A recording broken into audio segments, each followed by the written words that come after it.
غور سے سنیں گے۔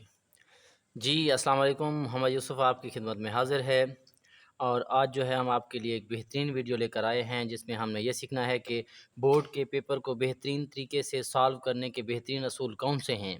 بعض اوقات آپ لوگوں نے دیکھا ہوگا کہ کچھ اسٹوڈنٹس ایسے ہوتے ہیں جن کی تیاری بہت ہی زیادہ اچھی ہوتی ہے، سال میں بار بار جو ہے وہ محنت کرتے ہیں، پڑھتے رہتے ہیں، لیکن جب وہ پیپر کرنے کے لیے جاتے ہیں تو ان کے پیپرز اچھے طریقے سے نہیں ہوتے اور ان کے نمبرز بھی زیادہ تر نہیں آتے۔ دراصل ہوتا کیا ہے کہ پیپر میں سے نمبر حاصل کرنے کے لیے چیکر کو انسپائر کرنا پڑتا ہے۔ اب انسپائر کرنے کے لیے آپ لوگ خود تو پیپر کے ساتھ اٹیچ ہو کر نہیں جا سکتے، یا پھر آپ اسٹیپل تو نہیں ہو سکتے، اور اس کے علاوہ جو پیپر چیکر ہوگا وہ آپ کی پھپھو کا بیٹا تو نہیں ہوگا نا، نہیں تو آپ کا رشتہ دار ہوگا۔ اس وجہ سے کیا کیا جاتا ہے کہ آپ کا پیپر ہی یہ شو کرتا ہے کہ آپ نے کتنی محنت کی ہے اور آپ کے اندر کتنا ٹیلنٹ ہے۔ تو جی اب ہم سب سے پہلے دیکھتے ہیں کہ کون سے اہم ترین اصول ہیں جن کی وجہ سے بورڈ کے پیپر کو بہترین طریقے سے سالو کیا جا سکتا ہے، اور ہم لوگ کس طرح اچھے طریقے سے جو ہے نمبر حاصل کر سکتے ہیں۔ تو آپ دیکھیں، سب سے پہلا طریقہ کار یہ ہے کہ پیپر جو ہے وہ نیٹ اینڈ کلین ہونا چاہیے۔ مطلب پیپر جو ہے وہ بہت زیادہ صاف ستھرا ہونا چاہیے، اور تاکہ پیپر مارکنگ کرنے والے کو بالکل آسانی ہو پڑھنے میں۔ بعض اوقات ایسا ہوتا ہے کہ پیپر اسٹوڈنٹس جو ہیں وہ خود جو ہے وہ پیپر سالو کرتے ہیں۔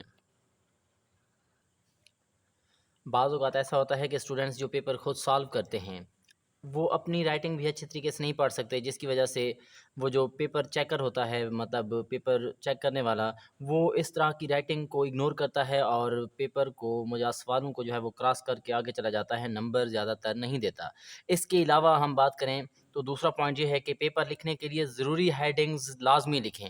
اب یہاں پہ بات کریں گے دو چیزوں کی، کہ ضروری ہیڈنگز اور غیر ضروری ہیڈنگز سے کیا مراد ہے۔ اب آپ اس پیپر کو دیکھ سکتے ہیں کہ یہاں پہ ایک شارٹ کویسچن پوچھا گیا تھا کہ define homeostasis, right its importance, کہ ہومیوسٹیسس کی تعریف لکھیں اور اس کی اہمیت بیان کریں۔ اب سب سے پہلے ہم نے کیا کرنا ہے کہ ہیڈنگ لکھیں گے، ہیڈنگز کے بعد ہم نے کیا کرنا ہے کہ اس کی پراپر ڈیفینیشن لکھیں گے، پراپر ڈیفینیشن لکھنے کے بعد ہم پھر اور ہیڈنگ لگائیں گے جس میں ہم نے کیا کرنا ہے، امپورٹنس لکھنی ہے۔ بعض اوقات ایسا ہوتا ہے کہ ایک ہیڈنگز لگاتے ہیں اسٹوڈنٹس، وہاں پہ اس کے بعد نیچے جو ہے ایک لائن پہ ایک لائن لکھتے ہیں، اس کے بعد دوسری ہیڈنگ پھر لائن لکھتے ہیں، پھر تیسری ہیڈنگ پھر لائن لکھتے ہیں۔ یہ جو ہے غیر ضروری ہیڈنگ کہلاتی ہے۔ لیکن ضروری ہیڈنگ یہ ہے کہ آپ لوگ ہیڈنگ لگائیں، اس کے بعد پراپر مکمل طور پر کنٹینٹ لکھیں، اس کے بعد کسی اور سوال کی جو ہے ہیڈنگز پہ جائیں۔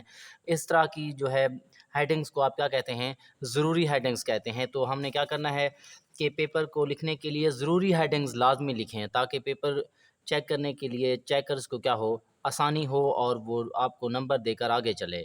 اس کے بعد اگر ہم دیکھیں، تیسرا پوائنٹ یہ ہے کہ پیپر کو لکھنے کے لیے جو پیج استعمال کر رہے ہیں اس کی لائنیں مکمل کر کے لکھیں۔ بعض اوقات کیا ہوتا ہے کہ اسٹوڈنٹس جو ہیں وہ کیا کرتے ہیں کہ یہ جو حاشیہ لگائے ہوئے ہیں یا لائنیں لگائی ہوئی ہیں، تو یہاں سے پیپر سٹارٹ کرتے ہیں، اس کے بعد کیا ہوگا کہ یہاں تک لکھ دیتے ہیں، اور اس سائڈ سے یہاں تک لکھ دیتے ہیں، اور یہاں پہ کچھ لائنیں جو ہیں کچھ جگہ خالی جگہ وہ جو ہے وہ چھوڑ دیتے ہیں، تاکہ پیپرز کی لینتھ جو ہے وہ سوال کی زیادہ بنے۔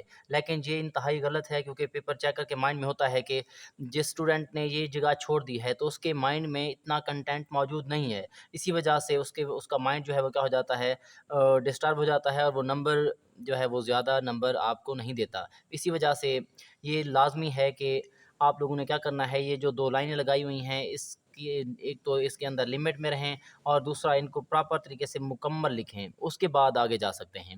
اس کے علاوہ اگر ہم بات کریں تو پیپر میں جو کچھ پوچھا گیا ہے اس کا مکمل جواب لکھیں۔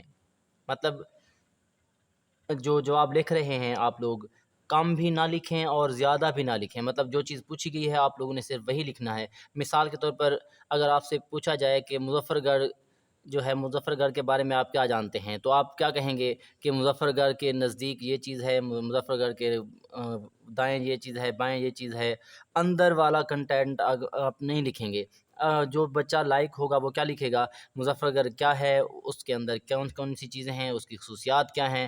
اور جو نالائق بچہ ہوگا وہ مطلب ارد گرد کے تمام علاقوں کی خصوصیات بتائے گا، وہ جو اوریجنل چیز پوچھی گئی ہے وہ نہیں بتائے گا۔ اس کا مطلب کیا ہے کہ اگر جواب اس کا 2 لائنوں میں بنتا تھا تو وہ 2 لائنوں کی بجائے 8 لائنیں لکھے گا، لیکن پراپر جواب نہیں ہوگا۔ اس طریقے سے جو ہے وہ کیا ہوتا ہے کہ پیپر چیکر جو ہوتا ہے اس کو ریجیکٹ کر دیتا ہے، کراس کر دیتا ہے اور نمبر نہیں دیتا، آگے چلا جاتا ہے۔ اس کے علاوہ اگر ہم دیکھیں تو جب بھی کوئی کویسچن ختم کر لیں تو اس کے نیچے مارکر سے لائن ضرور لگائیں۔ اب کیوں لائن لگانی ہے؟ بہتر یہ ہے کہ جہاں سوال کا جواب اینڈ ہوا ہے اس کی نچلی لائن چھوڑ دیں، پھر اس کے بعد والی لائن پر مارکر سے لائن لگا کر پھر اگلے سوال کی ہیڈنگ لگائیں۔ جیسے کہ آپ کے پاس یہ ایک پیپر ہے،